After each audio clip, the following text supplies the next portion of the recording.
Fala galerinha, mais uma vez Claudiano do Amazonas, galera. É isso aí, do Amazonas. Você que curte, né? Você que é o fã, né? Do Amazonas, você que curte paisagens, você que curte águas, rios, né? Animais, tudo aquilo que envolve o Amazonas. Já se inscreve, né? Já se inscreve no meu canal, já clica no sino de notificações para que quando eu postar um vídeo você não venha ficar de fora, galera. É de fora, é isso aí, viu? Então aqui no meu vídeo eu vou estar mostrando um pouco, né? Uma parte da cidade onde eu moro, né? Em São Gabriel da Cachoeira. Logo no começo, quando a gente vai, né? Pro banho, né? Passear dia de domingo. Vou estar mostrando um pouco desse local que está muito impressionante, galera. Está muito espetacular, viu? Espero que você goste, viu, dos meus conteúdos, tá bom? Aqui eu posto tudo aquilo que envolve, né, no Amazonas, galera, viu? E simbora e vamos para o vídeo que eu vou estar explicando um pouquinho sobre a minha terra natal, viu? Bora pro vídeo então, galera. Aqui, ó, essa imagem é linda, tá bom? Imagem. Tá chegando, eu acho que tá o rio, né? A maré, ela tá um pouco alta, beleza? E quando ela tá seca, a maré é baixa, né? Muito bonita a praia. Tá vendo?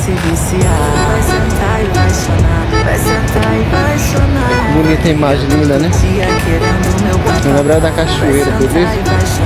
A gente vai descer mais um pouco. Aí eu mostro tudinho ela, beleza? Segue aí, amigo, e compartilha. Pronto, e aí chegamos, gente. Chegamos na orla da praia, né?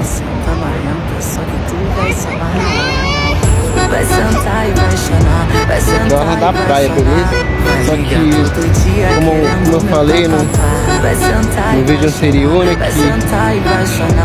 ainda a maré tá alta, tá muito alta a maré. Quando a maré tá seca, né, é uma praia enorme, beleza? Tem muita pedra, né? Muito bom. Muito linda mesmo. Já tem os pessoal aí tomando banho ainda. A serra lá, ó.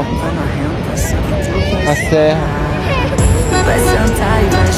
Essa serra aí, ó. Vai ligar todo dia querendo meu papapá.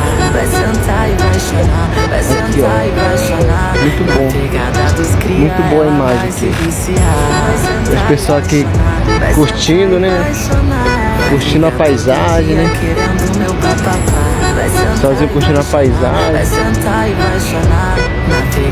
Aqui é uma cidade pequena, pessoal. Um local bom, né? De morar, né? Entendeu? Um local tranquilo. Eu não sou vidente, mas eu já vou te explanar. Salve, galera.